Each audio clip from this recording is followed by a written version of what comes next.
Tonight's speaker is James Jim Ogden. He's a native of Maryland, currently living in Georgia.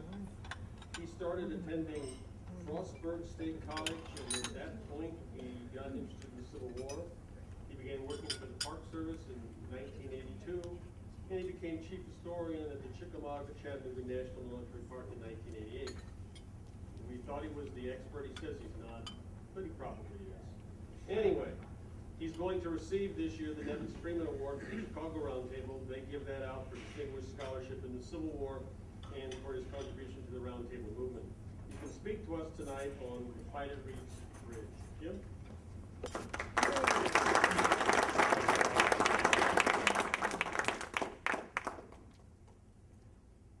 Thank you all, and thank you for inviting me and having me here at Milwaukee once again. And I know from speaking with some of the folks at the table and some of the others of you all that you have visited the Chickamauga and Chattanooga National Military Park in the past, and I certainly encourage you to come and make additional trips now and in the future. If you have not visited in the last few years, there have been some new things, and I actually want to touch on something that is in development. Even now, much has been accomplished, and more will be in the coming days.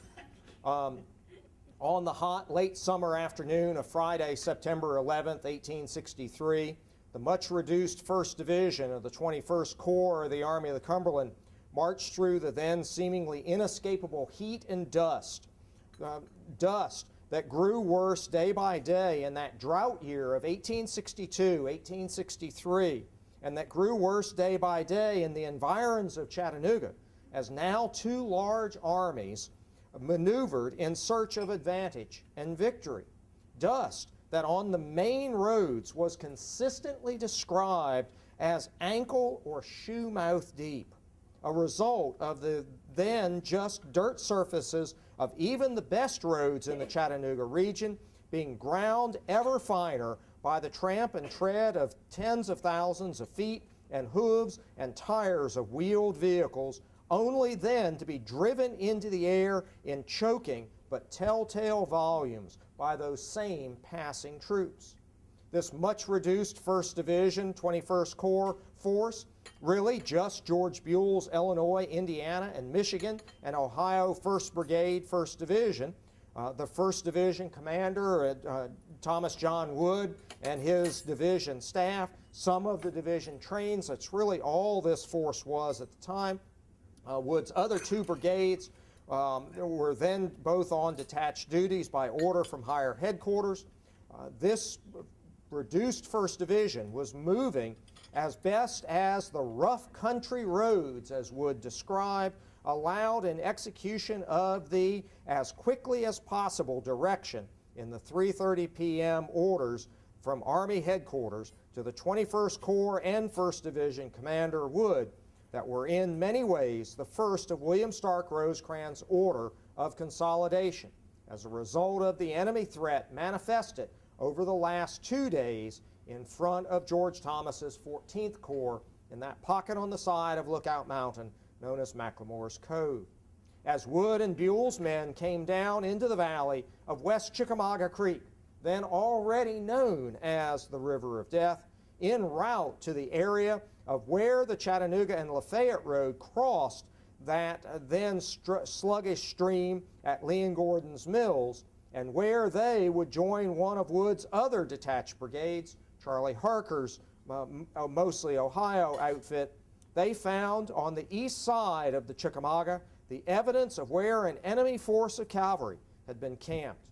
There was the debris of uneaten forage scattered about, and the dung from the large number of horses. Based on the amount and spacing, there had been multiple units camped here, perhaps 5. Interviews with area citizens gained the intelligence that it had been 5 regiments, and that Confederate Cavalry Commander Nathan Bedford Forrest had been there himself.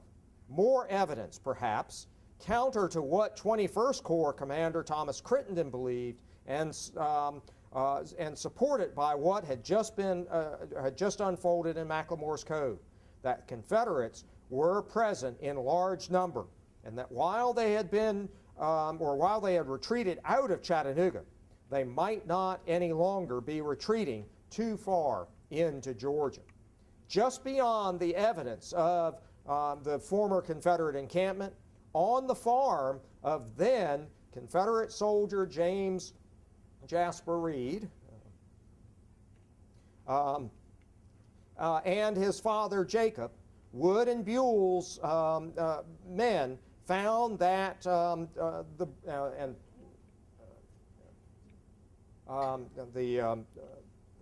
Reed home here, photographed in 1895 at the time of the dedication of the National Military Park, a structure that was lived in into the 1930s. There's still a lady living just adjacent to the battlefield who was born in that house. She's now 92. So, Woods on that farm, Woods and Buell's men found that the bridge over West Chickamauga Creek, that snaking, sluggish, but extremely steep-banked and rocky bottomed creek, had been disabled. The rebel cavalry had thrown the flooring off of the one-lane wooden structure that crossed the creek there, and that because it did so on the Reed farm was known as Reed's Bridge.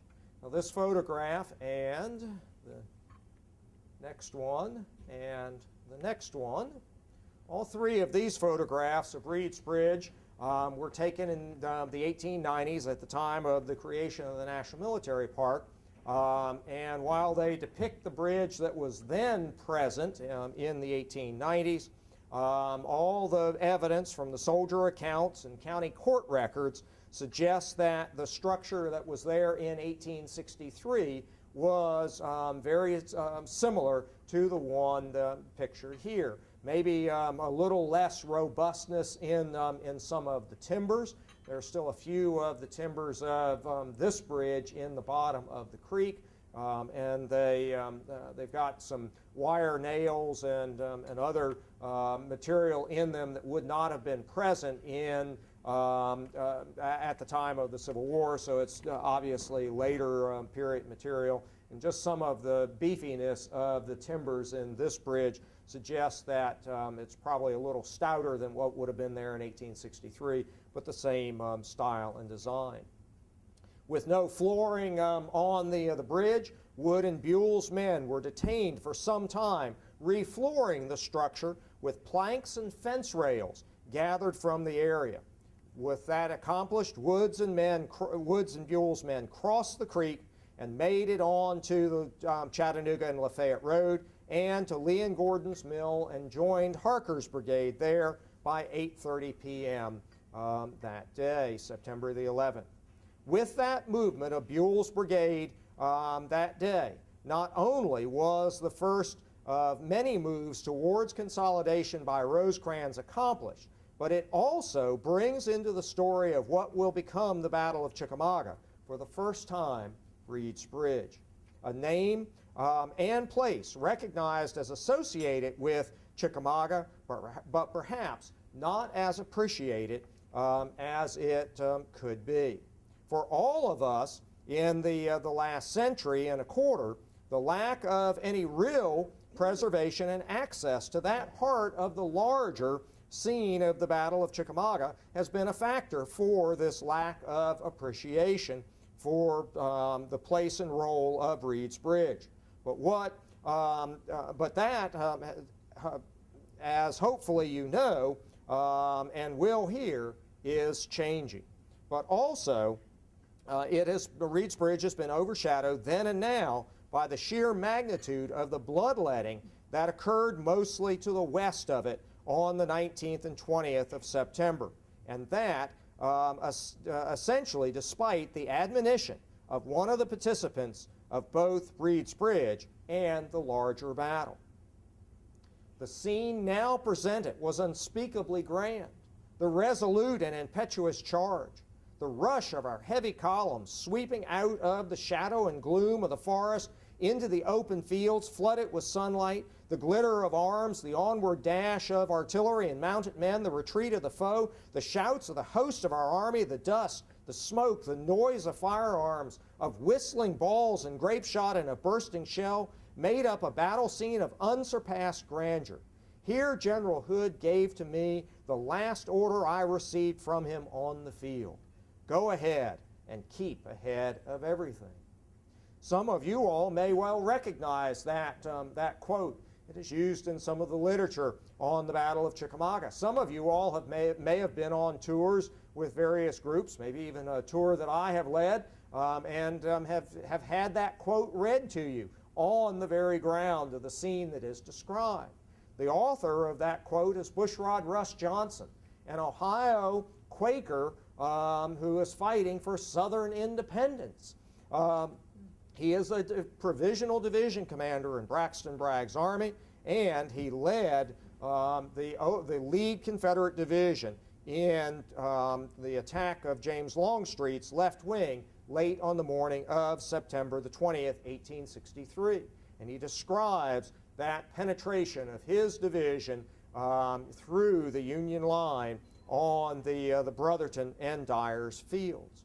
But conscious that the unsurpassing grandeur and horror of the resolute and impetuous charge, the simplicity of John Bell Hood's go ahead and keep ahead of everything order, the soon-to-be had Confederate victory itself, conscious that all of those things might obscure the real intricacies and of the moment and of the battle and the role and experience of individuals in it, Johnson went on in his official report to admonish those of his generation and future generations.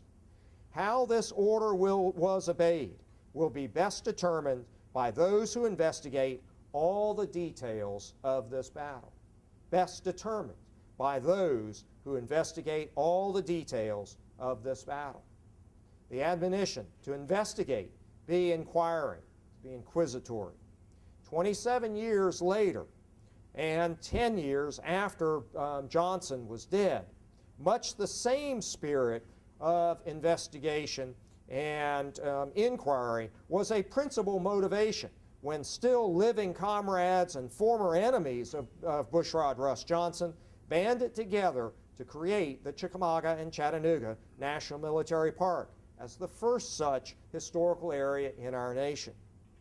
For the purpose of preserving and suitably marking for historical and professional military study the fields of some of the most remarkable maneuvers and most brilliant fighting in the War of the Rebellion. The enabling legislation passed by our Congress in August of 1890 to create that National Military Park, and what still, at least theoretically, guides the National Military Park today for historical and professional military study. Study on the ground, study of the fields of some of the most remarkable maneuvers and most brilliant fighting in the war. Study on the ground hallowed now a century and a half ago in the struggle over the very meaning and existence of our nation. As I mentioned, hopefully you are aware that now in the last 2 years, the vision and legacy of those who hallowed that ground and who were the first preservationists has been continued and extended.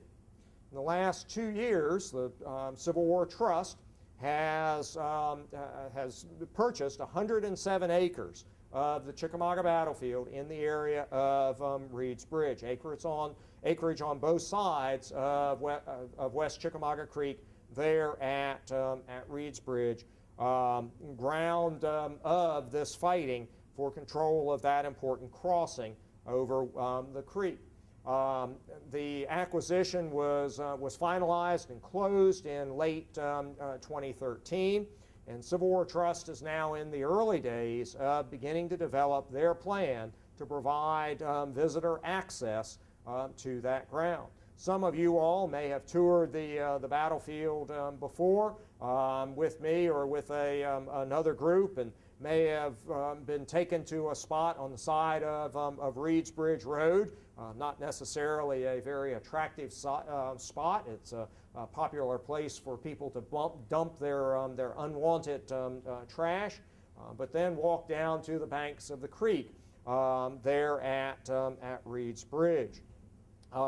Not the Civil War Trust efforts and with partnership to a degree as allowable at this time with the National Military Park, not only will restore and open some more of the Chickamauga hallowed ground, but it should also encourage and will certainly help facilitate for those so inclined the further fulfillment of Bushrod Johnson's admonition to investigate all the details of the battle.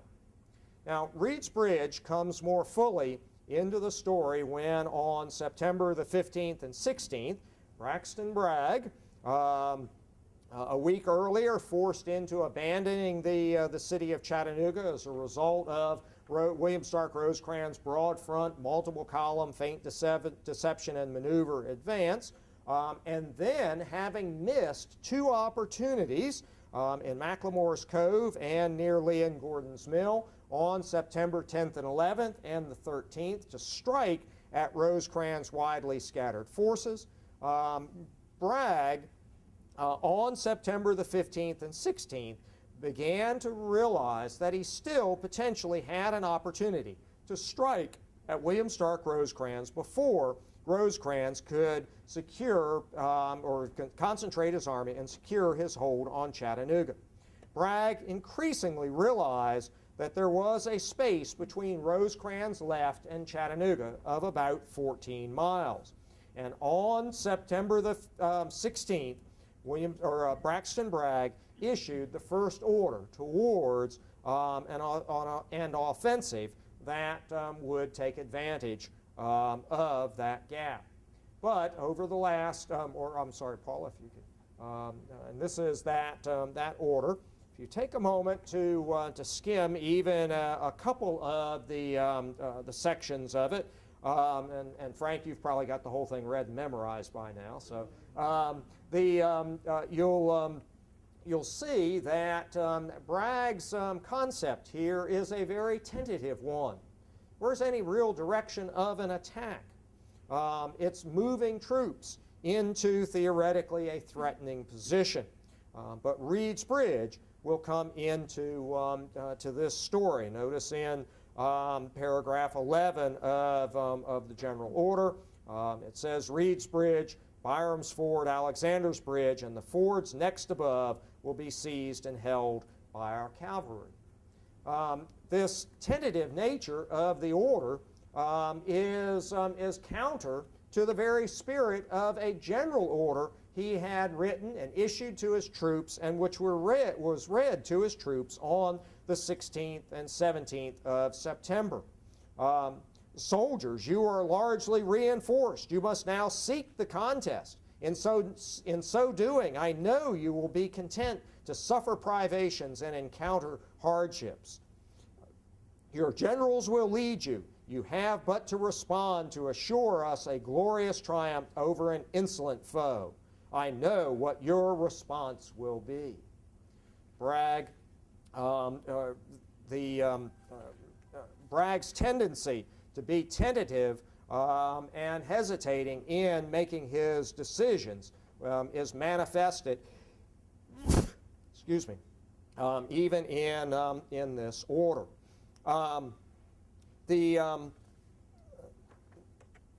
Bragg will actually make the decision to postpone any execution based on this order, with word that more reinforcements are headed to his army. And as with so many things associated with the action here at Reed's Bridge, you can raise the question about whether or not this decision to postpone was smart. By giving Rosecrans another day towards consolidation, did that not perhaps offset the advantage of the additional troops arriving by rail to strengthen Bragg's army further? But the next day, September the 17th, Bragg did once again decide to resume the offensive and issued a new order late on the 17th and early on the 18th, and an order that is more aggressive but still rather tentative in its execution. And late on the 17th, troops begin to pre-stage in execution of this order, only further raising some of that dust that then covers the area, dust which was able to be observed by Union signal officers and others on high points like Lookout Mountain, and potentially tipping off the Federals as to what it was Braxton Bragg was trying to do. But having made the decision to launch his offensive on September the 18th, Bragg in the pre-dawn hours of the 18th fully commits to the concept, and about dawn on the 18th issued new orders. And it is these orders that will bring on the Battle of Chickamauga. While not as clearly stated as necessary for his bulky and slowly at best responsive machine, his Army of Tennessee, these orders, a reading of these orders with an eye to the offensive and Bragg's benefit will show that he intended to attack the Union left. And as we flip through the next couple of slides, Johnson's column, Hood's, on crossing at or near Reed's Bridge will turn to the left by the most practical route. Notice that through these slides, a number of obviously offensive intended statements are included. And Paula, you can advance to the next one.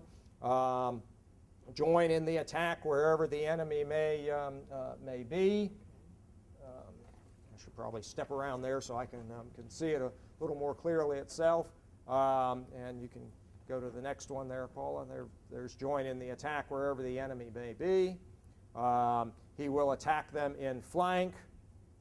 And then the final one, the above movements will be executed with the utmost promptness, vigor, and persistence. Bragg indeed intended an offensive. The question is whether or not he can get his army and its subordinates to actually execute it. Now graphically, and what Bragg, what Bragg was envisioning was that while elements of his army, Daniel Harvey Hill's corps and potentially Polk's corps, are confronting Union troops along West Chickamauga Creek at Lee and Gordon's Mill southward, other troops, including Bushrod Rush Johnson's column, William Henry Talbot Shot Pouch Walker's column, and Buckner's troops will march northward, cross Chickamauga Creek, downstream of Lee and Gordon's Mill, and then sweep southwestward and strike the Union left flank at Lee and Gordon's Mill. Now, one thing that would improve Bragg's order would have been to explain that very specifically within it. And in fact, if you come sometime and go along on one of my staff rides or battle analysis programs for groups of military personnel, we often spend time analyzing this order, and particularly for young officers, I often ask, would they dare turn Bragg's September the 18th order in as an example of the 5-paragraph operations order format that we expect Army leaders to use today? And normally I get a couple of chuckles, and no one volunteers to turn that in as an assignment. They know how many more push-ups they would be doing. But the other thing that this order shows, and Paula, is that Reed's Bridge is going to be crossing. or be critical in the operation. But the crossing at or near Reed's Bridge would not be as easy even as it had been for Wood and Buell's reconstructive passage had been. Bragg was likely to have to do more than replank a bridge. Reed's Bridge was defended. The man commanding the Union force defending the crossing at Reed's Bridge is the Irish, or the son of a British Army officer who he had actually been born in Ireland. His father was duty stationed there at the time. This is Robert H.G. Minty. Minty commands a small brigade of Union cavalry, just about 1,000 men strong at this time. The 4th Michigan Cavalry, the 7th Pennsylvania Cavalry, the 4th United States Cavalry. They had a 4th regiment, or a part of a 4th regiment within the brigade, the 3rd Indiana Cavalry, but they had been detached for duty in Chattanooga. And Minty's small brigade was also reinforced by 2 guns of the Chicago Board of Trade battery. This battery had been organized by the Chicago Board of Trade in the summer of 1862, along with 2 infantry regiments as a result of Abraham Lincoln's call for additional troops that summer. And the Board of Trade had sponsored these units. And one of the things that the Board of Trade thought might help with recruiting for the battery would be if they promised the potential members and their families that there would be a place for the interment of any members who died during the service. Remember, this is the summer of 1862. The death rate from disease in units is still extremely high. Already several 100,000 people have died from disease in this war, and the Board of Trade purchased a plot in the new Chicago Cemetery, Rose Hill, as evidence of support for the creation of this battery. And this monument stands in Rose Hill on that plot today, and around the base of it are buried mostly veteran members of the battery. Minty and his small brigade had been a part of Rosecrans' broad front advance, guarding Rosecrans' left in the initial phases of it. But with Rosecrans' occupation of the city of Chattanooga on September the 9th, Minty had been called in and had, on September the 15th, been positioned along the road crossing Chickamauga Creek there at Reed's Bridge. Essentially a force to scout, screen, and gather intelligence out in that space to the east of that 14-mile gap between the Union left at Lee and Gordon's Mill and the small Union garrison in Chattanooga. Minty's men had begun that patrolling and scouting and screening mission on September the 15th, and it did not take them long that afternoon to learn that there were increasing numbers of Confederates, both to their south and to their east, at respectively Leeds Tanyard and Ringgold, Georgia. Minty dutifully reported this to Thomas Crittenden in the 21st Corps at Lee and Gordon's Mill, but Crittenden is dismissive of Minty's report. Crittenden's chief of staff will write back to Minty after one of these reports. The Major General commanding directs me to acknowledge the receipt of your report of this date, informing him that Forrest is at Ringgold, Longstreet at Dalton, Pegram at Leeds, and Buckner at Rock Spring. All this would indicate infantry, which the Major General commanding cannot believe. Minty was right. And on the morning of September the 18th, that correct analysis by Minty was quickly evident when Minty's patrols that morning encountered an advancing Confederate force under Bushrod Russ Johnson, that Ohio Quaker who is now fighting for the independence of the Confederate States of America. Johnson commands a provisional force. He had been, until just a few days ago, a brigade commander within a division within Bragg's army. But with the arrival of additional reinforcements from Mississippi, and now the first of reinforcements arriving by rail from Virginia, Bragg will assign several of these brigades to Bushrod Johnson, and with this increasing force available at Ringgold, Bragg will assign them a more critical role in this maneuver. The force that Johnson directly commands is his own brigade of about 1,000 men under now the senior colonel of the brigade, John Fulton. Another brigade of just over 1,000 of mostly Arkansas troops under Evander McNair.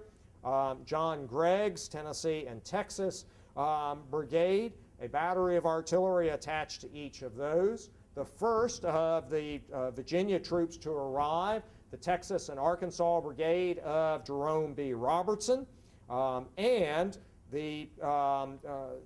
they're also increasingly available at Ringgold, the troops of Evander Law's Alabama Brigade and Henry Benning's Georgia Brigade.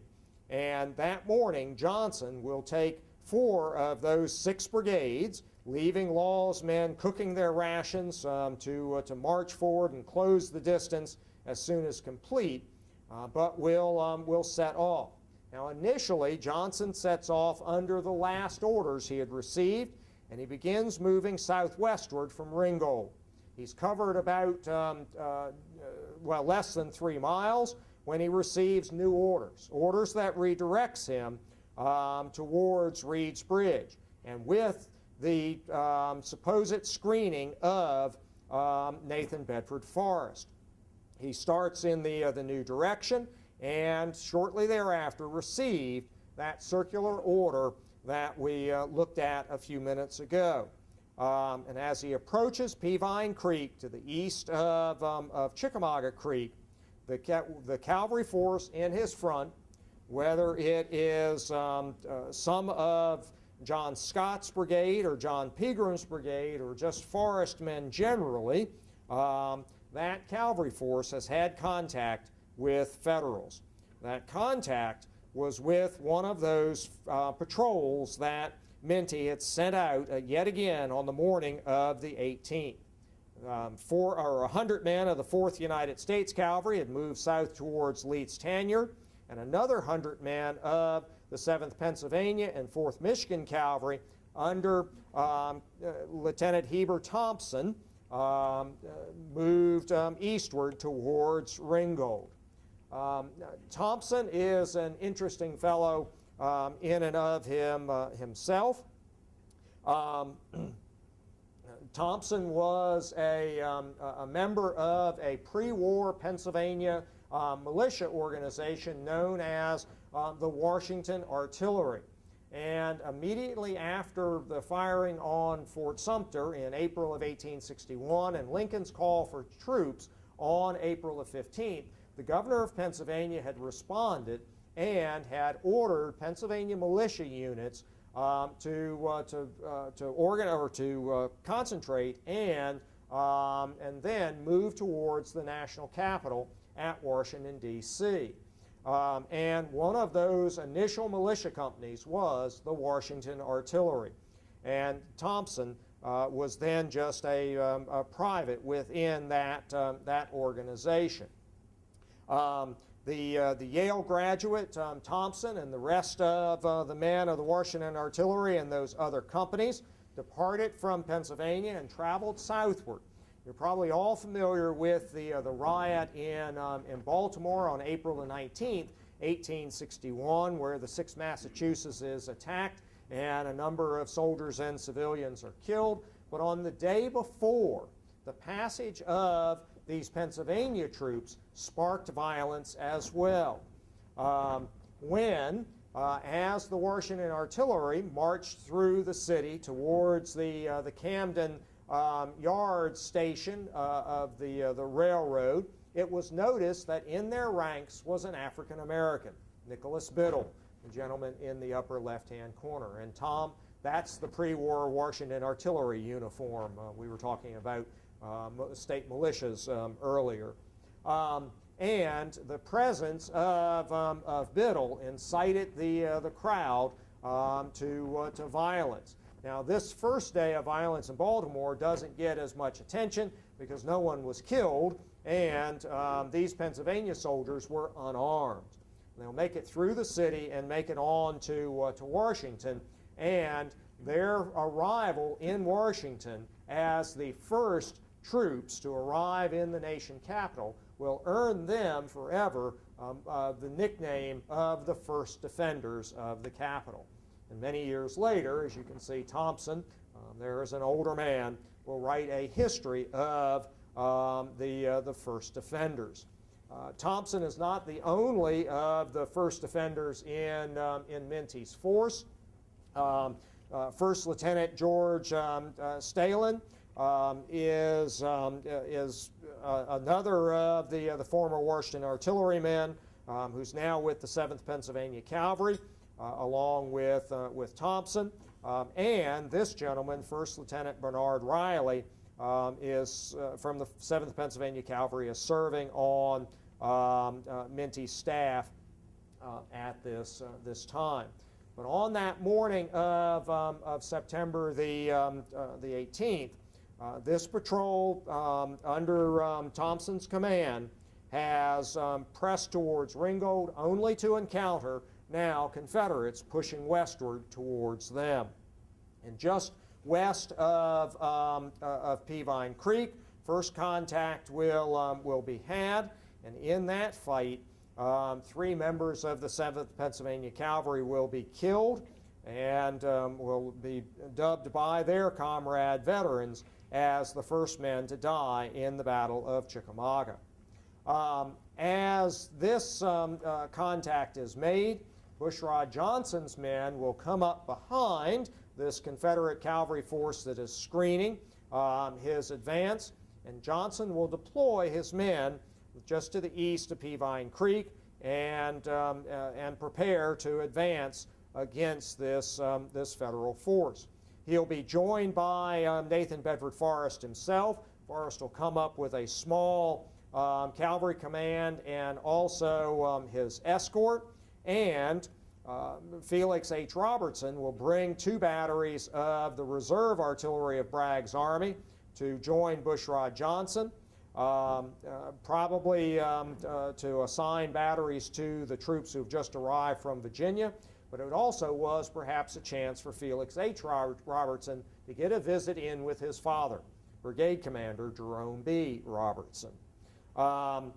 Everett's Georgia Battery, one of Bushrod Johnson's, will open fire, along with one of Robertson's battery, as Minty pushes his available cavalry force forward to contest this advance. And as Minty described, this advance of Bushrod Johnson was, at least initially, a very impressive one to see. 3 brigades in line, side by side. Minty will write that at least 13 enemy colors were visible along that line, and outnumbered more than 4 to 1. Minty is unable to hold any position east of Chickamauga Creek and is forced to fall back towards Reed's Bridge itself. We're fighting for a time from a low rise of ground, just a little bit to the east of the creek. They're essentially on the right or eastern edge of the map, where you see the open blue blocks. Minty will quickly realize that he is being flanked to both the north and the south by particularly Confederate cavalry. Already he had reported to Crittenden, Rosecrans, and others the approach of this sizable Confederate force, and he also had reported the threat to his left flank or to a downstream crossing in the area of Dyer's Bridge or Dyer's Ford, which is a little ways off the top of that map.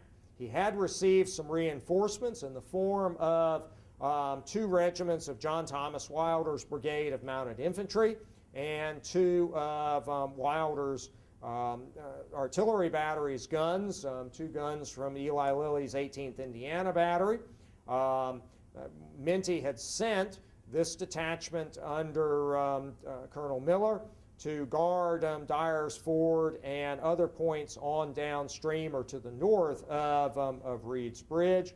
But as Minty became convinced that there were probably more than 7,000 Confederates, and with the arrival of some additional troops, he's not far off in his number, and their threat to cross the creek both upstream and downstream, Minty realizes that any further defense of this important crossing of Chickamauga Creek east of the bridge itself and east of the creek was going to be of no value.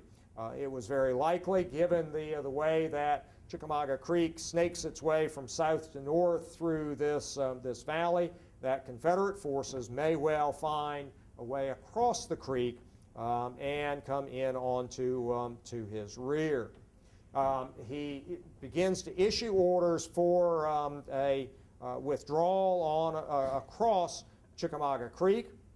He will position the 2 guns of the Chicago Board of Trade Battery about 300 yards from the creek. They are partially obscured in the orchard of the Reed Farm. And 1 squadron or 2 companies of the 4th United States Cavalry are assigned to support those 2 guns.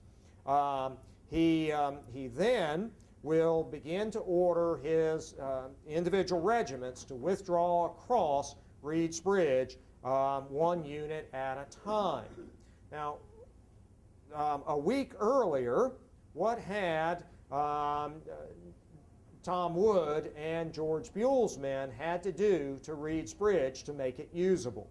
They'd had to replank it. Minty had experienced that on his arrival on the 15th and subsequently moving across. But for neither of those crossings of this now replanked bridge was there a great sense of urgency. But now, what is Minty facing?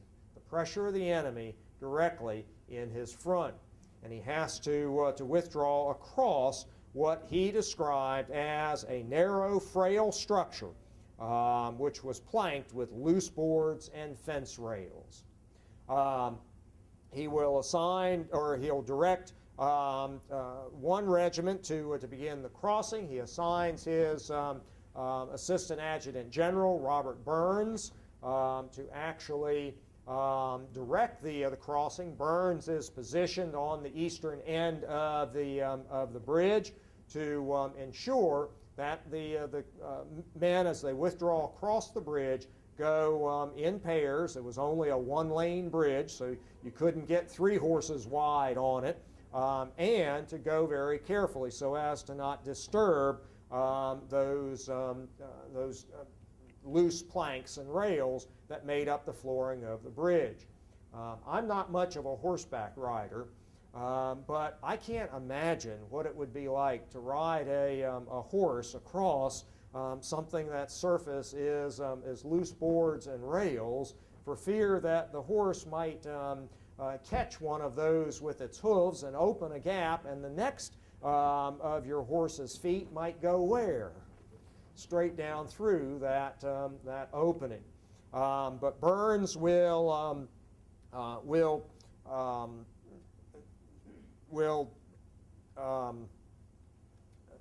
control the passage across the bridge. The 4th United States Cavalry will move across first. followed by the 7th Pennsylvania Cavalry and the 4th Michigan.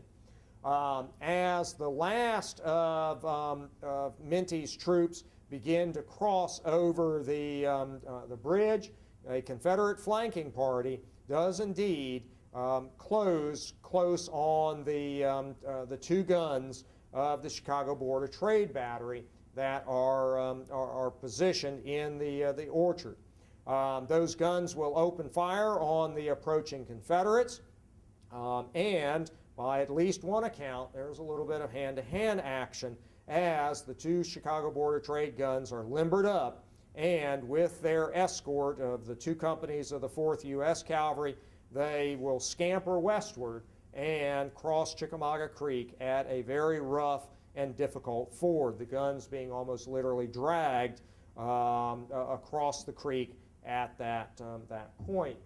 But as the troops withdraw across the creek, the another squadron of the 4th U.S. under Wirt Davis is directed to throw the planking off of the bridge, and indeed they will stop and do that under fire of now approaching Confederate infantry from Fulton's brigade. This is the monument to the 4th Michigan Cavalry, today located in the area of Jay's Mill on the Chickamauga battlefield. And you can see on the front of the monument a very detailed bas-relief bronze tablet. There's a little closer view that shows now the fight right at Reed's Bridge itself.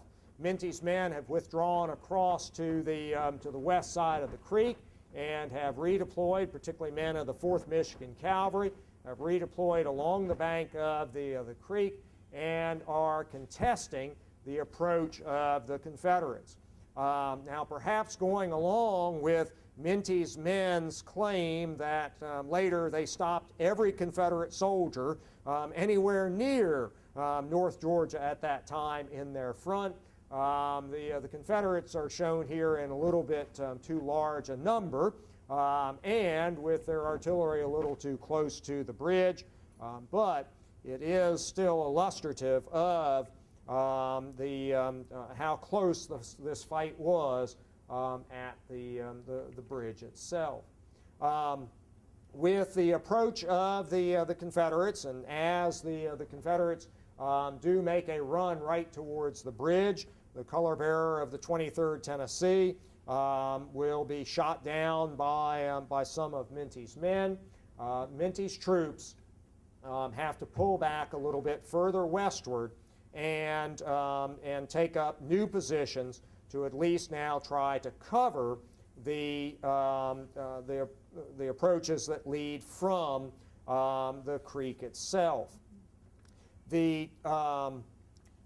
And as the Federals pull back, Captain William Henry Harder, the 23rd Tennessee, commanding one of the companies of that regiment, and a man very much committed to the idea of Southern independence. In the last few weeks, he's been making speeches to drum up the morale amongst the members of his brigade, and he had just recently been elected to the Tennessee legislature. In the midst of the war, and just as this campaign goes on, Tennessee soldiers in the Army of Tennessee had held elections for members to the Confederate Congress and the Tennessee legislature. And Harder had been elected to represent his county in the Tennessee legislature. Now, he never got a chance to sit in that body. That legislature never met, but it is just further evidence of how this is a political contest over the very fate, direction, and intention of the nation. But Harder's company is going to be the first to actually reach the bridge, and as they come up, they find the bridge now mostly deplanked once again. Some of Wirt Davis's men had been throwing the planks and rails off into the creek, and they had gone floating on down the creek. To make use of the bridge, it has to be replanked. Harder directs the men of his company to do that. Peeling planks off of J.J. Reed's barn, he will replank the bridge once again. And just as the last planks go down, the first Confederate crosses the bridge. Nathan Bedford Forrest, always liking to be out in front, Forrest crossed Reed's Bridge, rode westward, had a couple of rounds of canister from the Chicago Board of Trade battery sail right past him, is convinced he now knows where the enemy is to his front, rides back, and then directs forces forward towards Minty's new position. Minty will only hold on for a short time in his, oops, if we can go back one, there we go. Will only hold on for a short time in his position just on the west side of Chickamauga Creek. Confederate forces indeed are crossing the creek above and below him, and as that threat manifests itself, Minty will pull back. He doesn't pull back just to the next potential defensive position. As you can see on this map, he will go all the way out to the Lafayette Road and down here to the area of Lee and Gordon's Mill. And the Confederates finally have the crossing of Chickamauga Creek at Reed's Bridge. But instead of mid-morning, it is now mid to late afternoon. With Reed's Bridge replanked, Johnson's column, now commanded by John Bell Hood, who had just arrived. And in fact, if you think back to the order we looked at earlier, Hood, the fact that Hood would be arriving was already noted. Johnson's column, parentheses Hood, will cross at or near Reed's Bridge.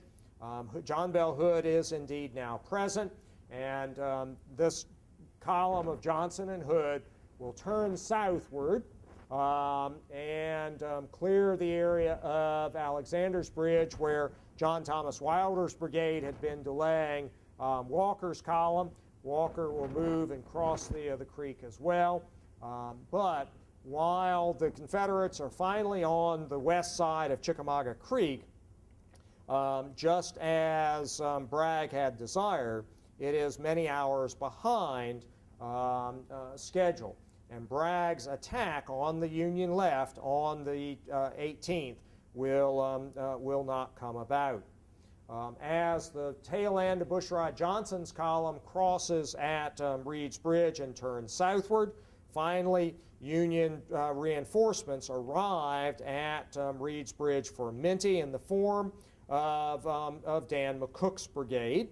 They will that night capture a number of Confederates from Johnson's column, including the band of McNair's brigade and many of the medical personnel who had set up a field hospital to care for Confederates injured in this fight. And it is these captures by Dan McCook which will lead to the belief that there is a lone Confederate brigade near Reed's Bridge and Jay's Mill, which will help spark the fighting on September the 19th. And it is Dan McCook also the next morning who directs the burning of Reed's Bridge, sending the 69th Ohio out to do that. They will set fires on the bridge, but they don't stick around long enough to see whether or not the fires take. And as soon as they depart, some Confederates will come up and put the fires out. Subsequently, the area of Reed's Bridge and the Reed Farm will become a Confederate hospital area.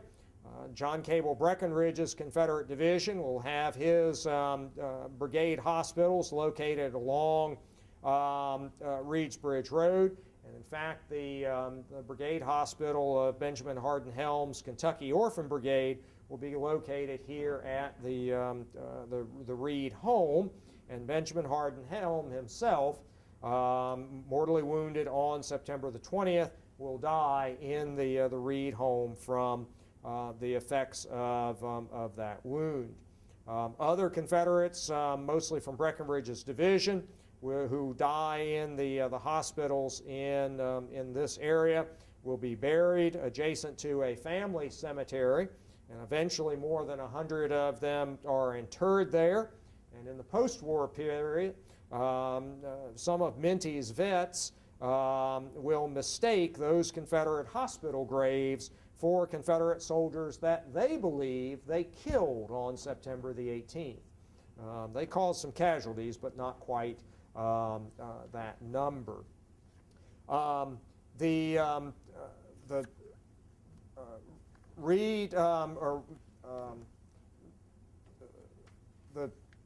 In the post-war period, as the veterans gather 26 years later to create the National Military Park, the veterans did indeed envision preserving ground here at Reed's Bridge, at least on the west side of Chickamauga Creek.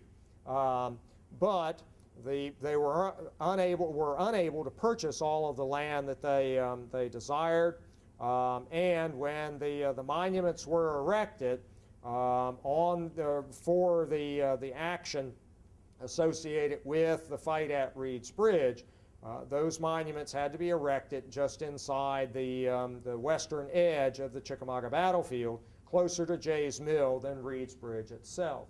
This photograph is of the 1897 dedication of the monument to the 7th Pennsylvania Cavalry. 150 veterans of that regiment attended the dedication that day. But while much of the ground at Reed's Bridge was not initially preserved, the original National Military Park included a system of approach roads.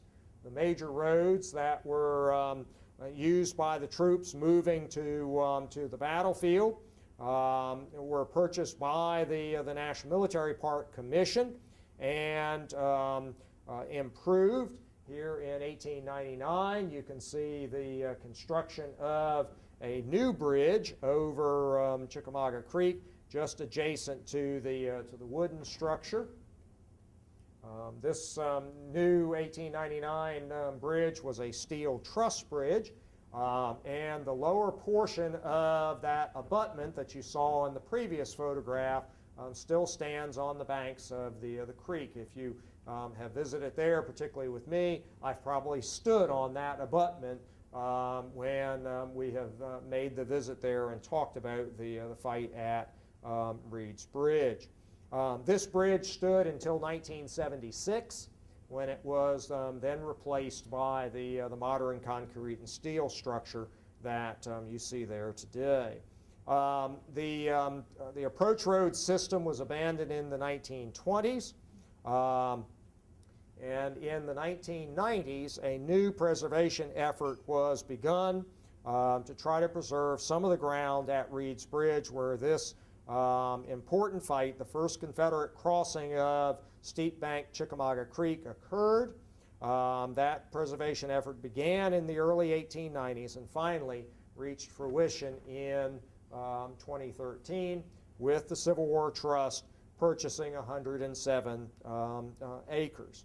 And now, as I said a few minutes ago, Civil War Trust is beginning to look at what is necessary to open this property and to provide a visitor experience so that you, too, can follow the admonition of Bushrod Johnson to investigate all the details of this battle and of the veterans who created the National Military Park and had that enabling legislation of the study of some of the the fields of the most remarkable fighting and brilliant maneuvers in the War of the Rebellion. In a lot of ways, I'm not now at the end of my program, but really just the beginning. Thank you.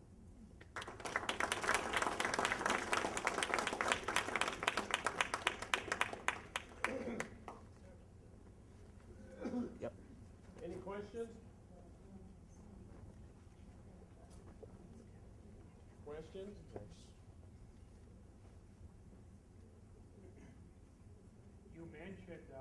Wilder's involvement, and that he assigned some troops to help Minty out.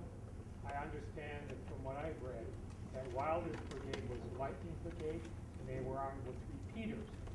And could you make some comments about their involvement in the early stages of the Battle of Chickamauga? All right. The question was relative to the role of John Thomas Wilder's Brigade of Mounted Infantry, what becomes nicknamed the Wilder's Lightning Brigade, their role in this phase of the Battle of Chickamauga. That brigade is indeed largely armed with the Spencer repeating rifle, the long rifle barrel version, not the shorter carbine version. That 7-shot magazine-fed lever action weapon is the most advanced weapon on the battlefield, and Wilder had made plans and preparations for its effective use on or in the campaign long before the initiation of the campaign. On September the 17th, as Rosecrans became aware of this potential threat to his left, Wilder's brigade had been sent to guard the crossing of Chickamauga Creek at Alexander's Bridge. And so strong was the defensive terrain there at Alexander's Bridge that on the 18th, when the Confederates advance in this multiple column format that this order called for, and Minty calls for reinforcements to guard those downstream crossings, Wilder felt confident enough to send, he had 5 regiments, one's off on detail. Wilder feels confident enough to send most of 2 of his available 4 regiments up to support Minty.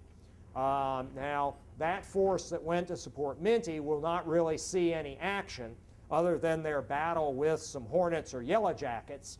Right after they reached Minty, one of the horses disturbed a bee's nest, and the men spent a number of uncomfortable minutes waiting for the order to move on, with being stung and their horses being stung by the bees. But at Alexander's Bridge, the other 2 regiments of Wilder's brigade that were there, the 98th Illinois and the 17th Indiana, will use their Spencer repeating rifles, 4 of Eli Lilly's guns, and Wilder's positioning of those troops in that terrain to stop Walker's troops cold dead in